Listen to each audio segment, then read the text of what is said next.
Je regarde ma mère, je lui dis, je t'avais dit, maman. Et c'est là où ils ont...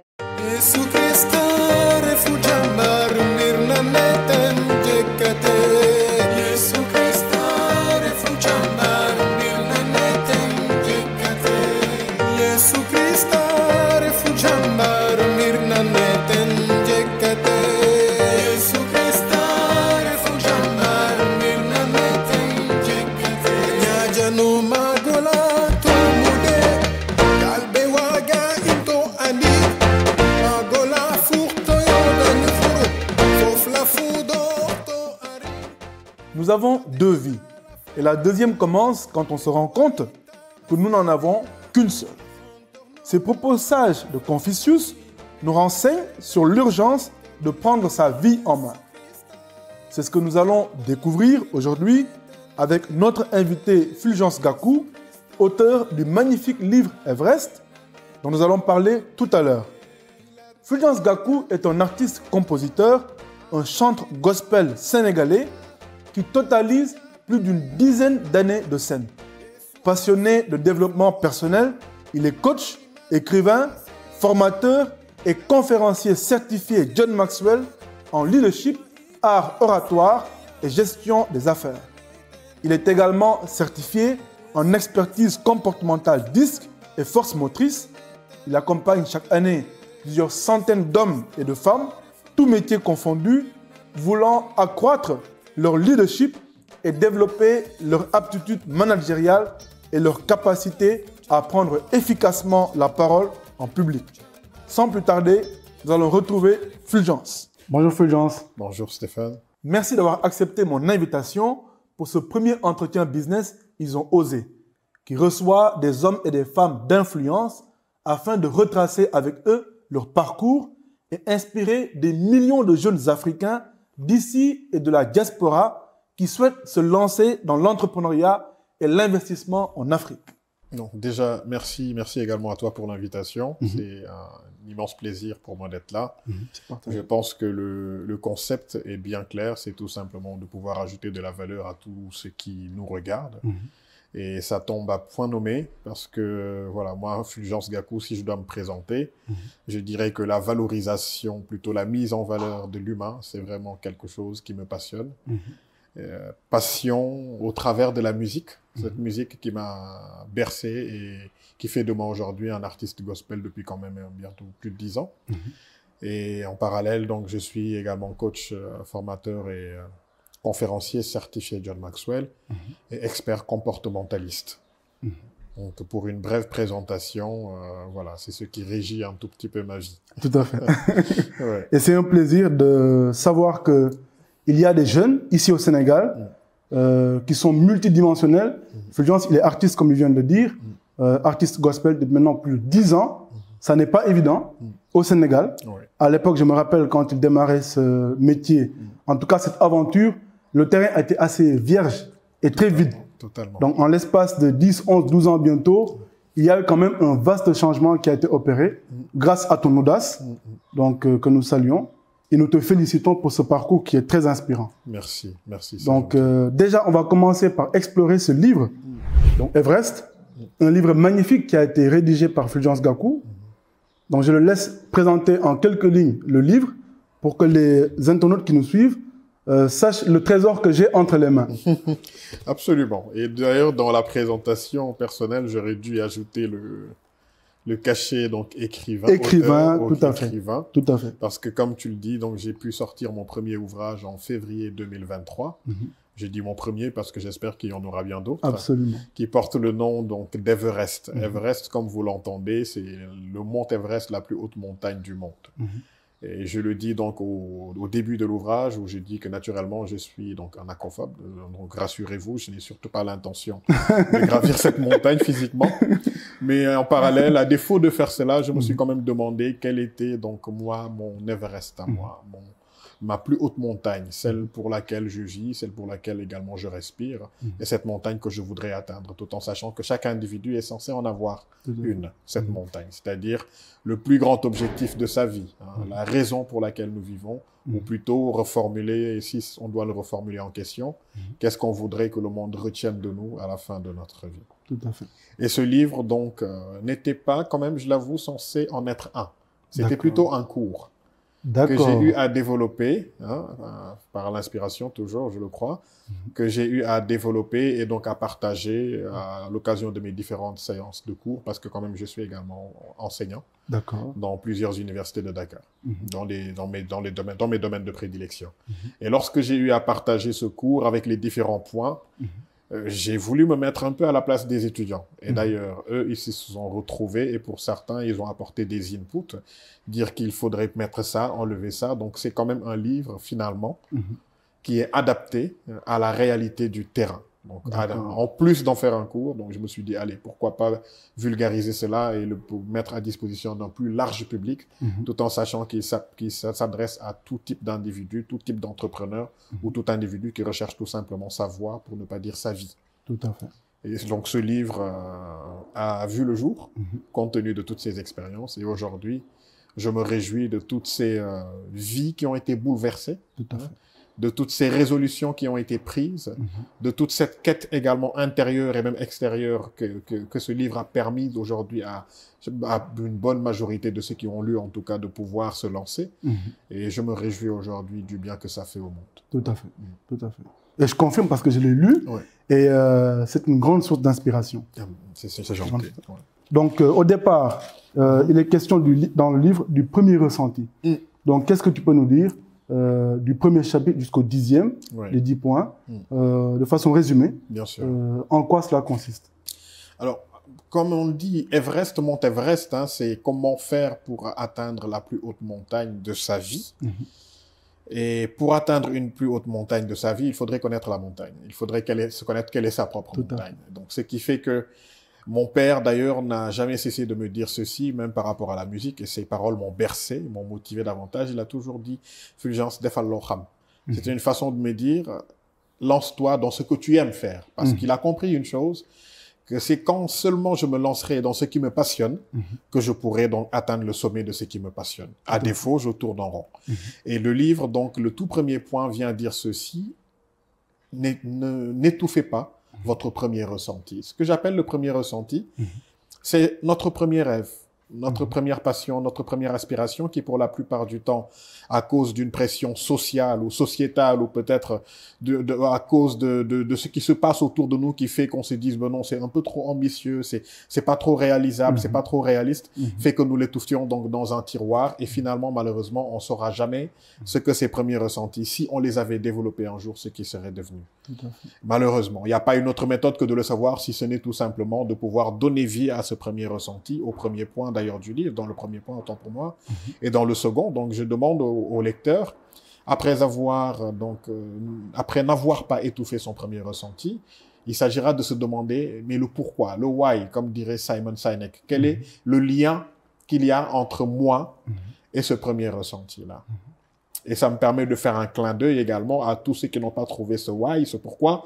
Ce sont des gens qui se lancent dans un projet entrepreneurial sans savoir pourquoi ils se lancent. Tout à fait. Et malheureusement, ça ne fait pas souvent long feu, malheureusement. Parce qu'on n'a pas cette motivation de départ. Et même si on a une motivation de départ, on n'a pas ce catalyseur également qui nous maintient au soir du découragement, au soir de la lassitude. Je ne t'apprends rien, tu es un grand entrepreneur. Et tu sais que ce moment-là, ça va arriver. Tout à fait, absolument. Tout à fait.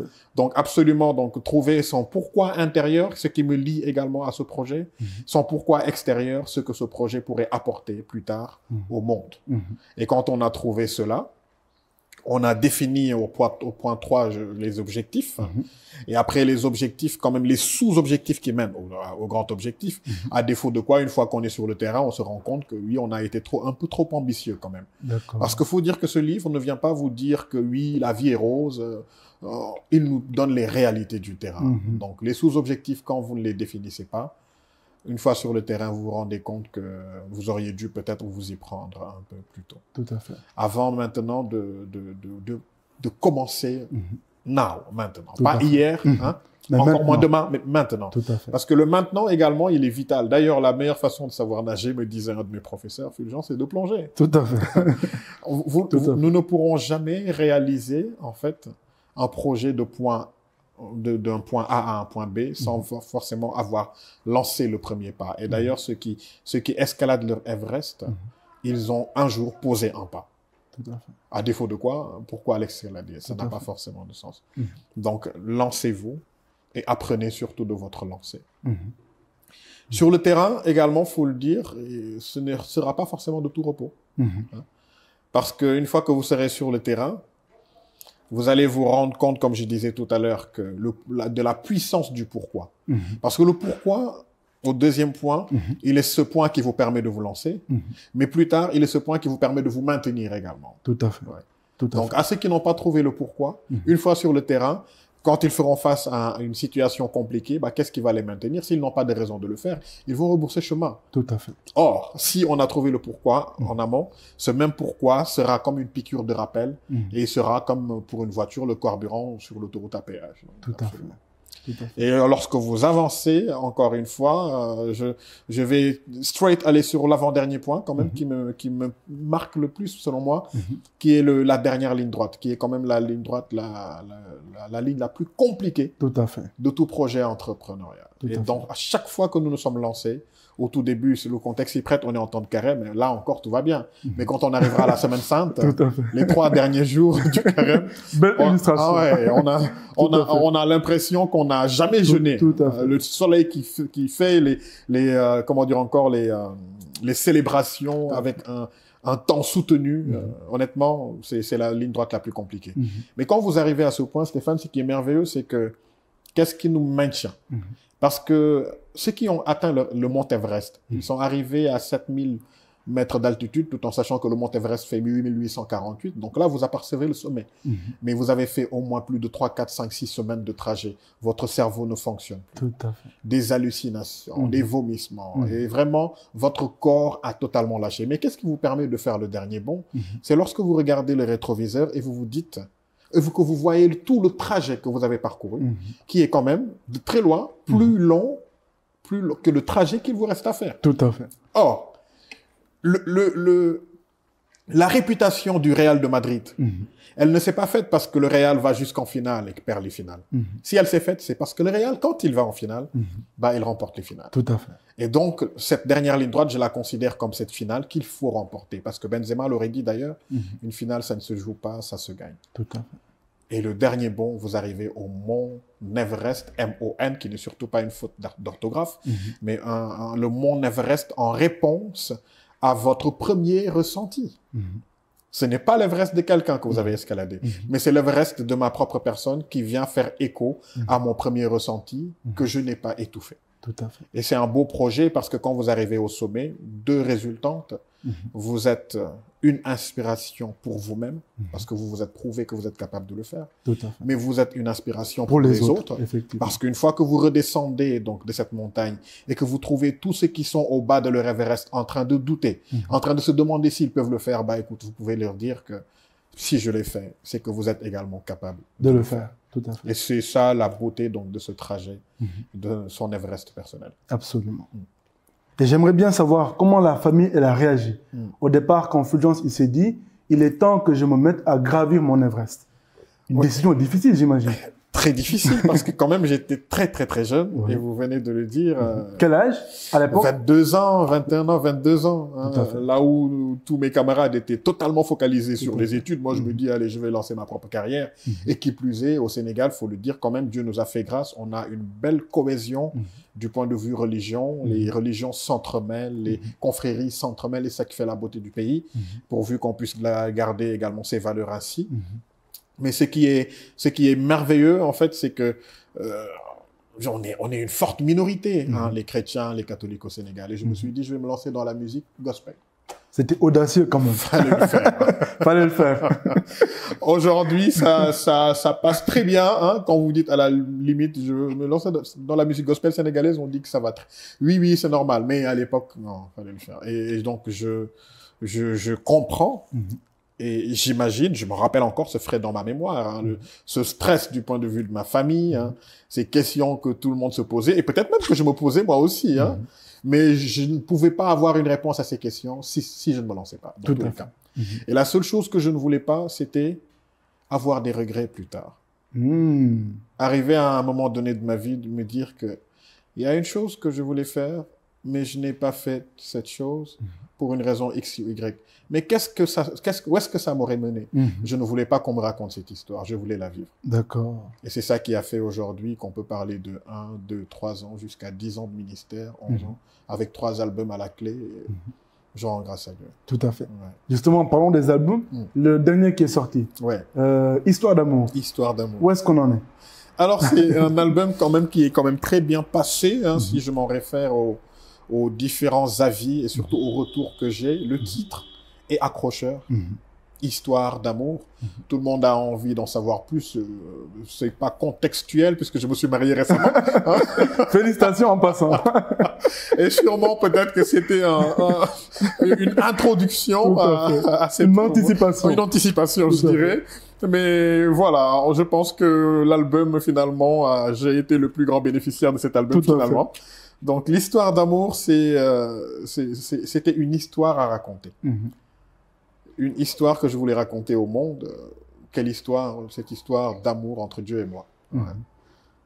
C'est ce que je voulais raconter au travers de...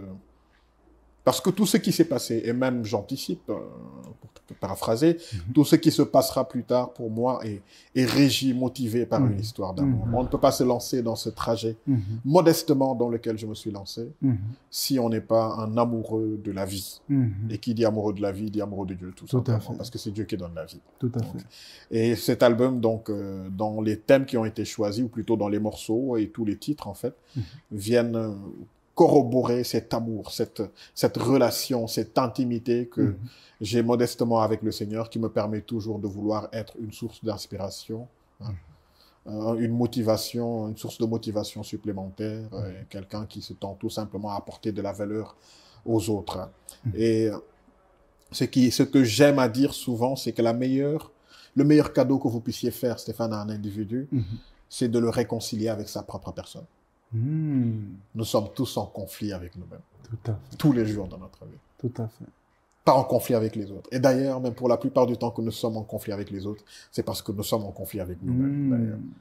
Mais lorsqu'on est droit dans ses bottes, on sait exactement quoi faire, comment le faire, quand le faire, et dans quelles circonstances le faire. Tout à fait. Que ça soit l'album, la musique pour moi, que ça soit également le coaching pour moi, je me dis que je considère la vie ainsi. Valorisez les autres. Dites aux autres qu'ils sont importants. Et en leur disant qu'ils sont importants, connectez-les avec le Seigneur, qui est quand même la source de toute vie, la source de toute bonté. Et je pense que ça passe crème, pour paraphraser ce que diraient les jeunes. Tout à fait. Tout à fait. Et quels ont été les moments les plus difficiles dans ta carrière?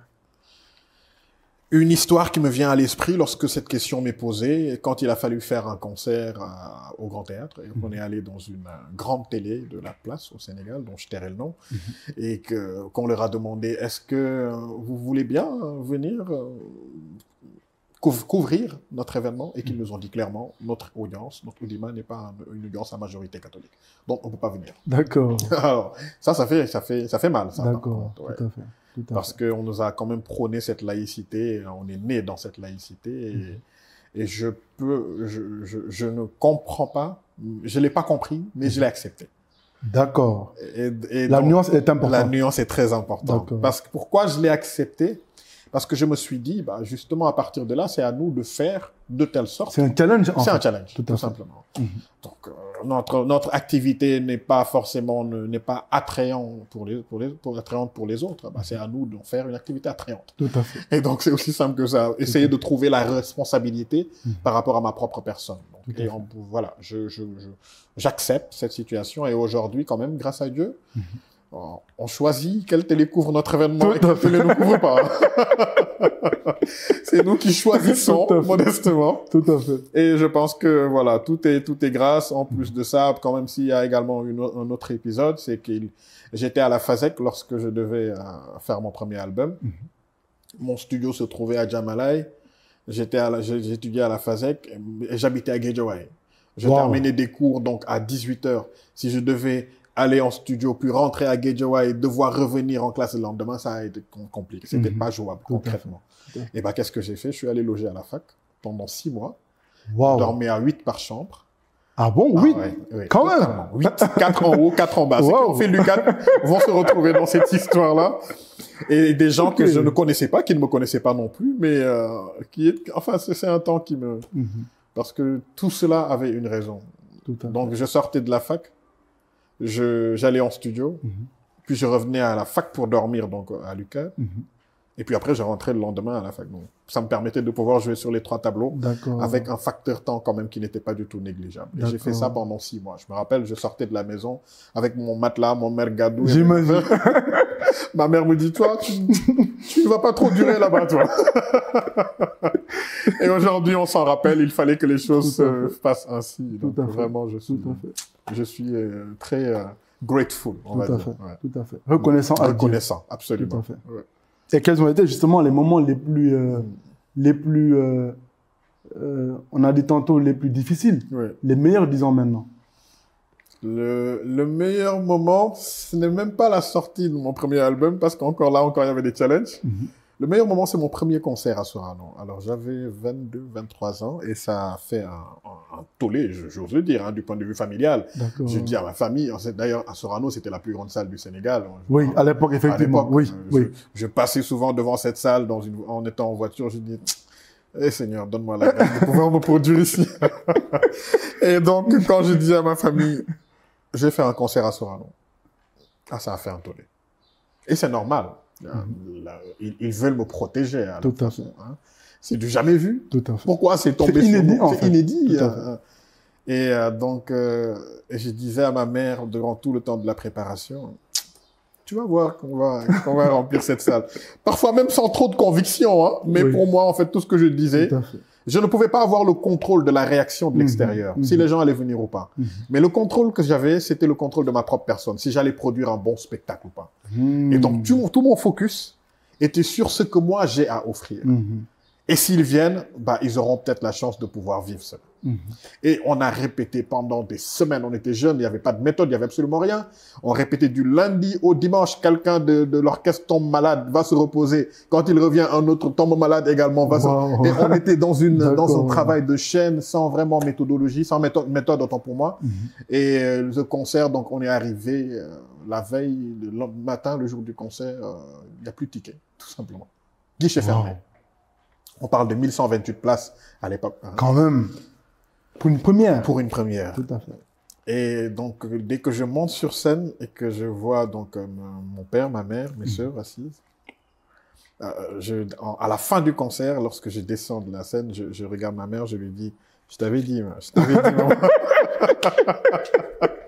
Et c'est là où ils ont compris que sûrement, c'était tout simplement ça. Tout à fait. Et la source de joie profonde, c'est d'avoir vécu ça. Que serais-je devenu, en fait, si j'avais pas vécu ça? Tout à fait. Et ça me permet de pouvoir donc donner une brèche même à tous ceux qui ont un rêve, un ressenti dans leur cœur. Honnêtement, les peurs qu'ils ont, ce sont les mêmes que j'avais. Les craintes qu'ils ont, ce sont les mêmes que j'avais, sinon même pire. Mais je ne me suis pas focalisé par le fait si je vais réussir ou pas. Non, c'était pas ça le plus important. Mais je devais vivre ça. Il fallait que je vive ça. Il fallait pas qu'on me raconte cela. Et il fallait surtout pas que j'ai des regrets de ne pas l'avoir vécu plus tard. Tout à fait. Donc je me suis lancé et c'était quand même... L'image est encore fraîche dans ma mémoire et c'est avec beaucoup d'émotion que je partage ça. Tout à fait, c'est magnifique. Et dans ton entourage, est-ce qu'il y avait des gens, des amis, des collaborateurs, des mentors qui, à chaque fois que c'était assez difficile, te remontaient le moral ou bien t'accompagnaient tout juste dans ton aventure? Ma famille d'abord. D'accord. Il leur a fallu du temps pour comprendre que c'est normal, comme je disais. Pour réaliser ça. Mais une fois que vraiment la mayonnaise a pris, naturellement, ma famille m'a accompagné en ce sens, ma mère, mon père, mes sœurs et tout. Et il y a également certaines personnes, certains mécènes qui sont venus se greffer. D'accord. Et qui m'accompagnent aujourd'hui depuis plus d'une dizaine d'années. Et quand je dis m'accompagner, c'est vraiment m'accompagner au vrai sens du terme. Et quand il m'accompagnait, c'est ceux-là, ils n'avaient aucun avis des tenants et des aboutissants. Tout à fait, tout à fait. Donc voilà, et ça, c'est l'occasion vraiment de les remercier. M. Hubert Dacosta, Mme Viviane Bampassi également, la communauté Jeune Espérance. D'accord. Parce que je fais partie de la communauté Jeune Espérance. Jusqu'à présent, d'ailleurs. D'ailleurs. D'accord. J'ai fait partie de cette communauté avant même de lancer ma carrière. Et pour ainsi dire que ma carrière même, l'appel, je l'ai senti en étant à la communauté Jeune Espérance. D'accord. Donc c'est venu me donner un soubassement spirituel. Et donc il m'accompagne spirituellement par rapport à cette œuvre-là. Je suis reconnaissant. Tout à fait. Sans oublier bien sûr tous ceux en fait, qui m'accompagnent depuis lors, même si Koulim Djoum comme on dit. Mais Berineng, je suis sûr qu'ils se reconnaîtront. Et ils sauront qu'ils ont été vraiment décisifs vraiment dans ce parcours. Tout à fait. Et quel est le message justement que tu lances maintenant aux jeunes qui veulent gravir leur propre Everest et suivre un peu ton parcours? J'ai suivi un jour un documentaire et j'aime bien raconter cette histoire en fait. On était dans les EHPAD en France. Oui. Et ils sont allés... les maisons pour les retraités. De retraite, absolument, les maisons pour les retraités. Et c'était un documentaire, ils allaient donc dans les chambres voir un peu ceux qui s'y trouvent, leur demander, mais qu'est-ce que vous auriez voulu faire dans votre vie aujourd'hui et que vous n'avez pas pu faire? Alors, ce sont des retraités, donc plus de 50, 60 ans. D'accord. Ils ont quand même vécu pendant toutes ces années sans être totalement satisfaits. Comme quoi, l'homme avec grand H est un naturel, insatisfait. Et ils étaient en train de retracer tout ce qu'ils auraient voulu faire. Oui, quand j'étais jeune, quand même, j'aurais voulu faire ça, j'aurais voulu faire ça. Mais aujourd'hui, j'ai plus la force, techniquement, physiquement, c'est plus possible. Quand j'ai vu ça, je me suis dit, il faudrait pas que je me retrouve dans ce sillage-là. Quand on me posera cette question dans 30, 40, 50 ans, je voudrais vraiment pas pouvoir, je voudrais ne pas en citer deux, quoi. Vraiment, mon deux, c'est le maximum. Et pour si je peux même ne pas en citer, deux choses que j'aurais voulu faire que je n'ai pas pu faire, vraiment, ce serait très bien. Et je donne donc cette anecdote pour dire que pour moi, il n'y a pas de secret. Une chose est de réussir dans la vie, une autre est de réussir sa vie. Ça, c'est profond. J'opte pour la deuxième option, réussir sa vie. Réussir sa vie. Réussir dans la vie, vous réussirez dans la vie selon la compréhension du monde de la vie. Selon ce que le monde appelle une réussite. Réussir sa propre vie, c'est réussir une vie qui rentre en parfaite collaboration avec sa propre définition de sa propre vie. D'accord, d'accord. Et ça, c'est une question que tout le monde doit se poser. Au soir de ma vie, certes, qu'est-ce que je voudrais que le monde retienne de moi, mais moi-même, qu'est-ce que je voudrais retenir de ma propre vie? Tout à fait, tout à fait. À tous ces jeunes, je leur suggérerais, parce que c'est une suggestion, et ce n'est surtout pas des choses qu'on a lues sur Google ou qu'on a vues sur YouTube, mais c'est la recette que moi pour laquelle j'ai opté. Je ne peux dire que ce que j'ai vécu. Tout à fait. Ouais. Tout à fait.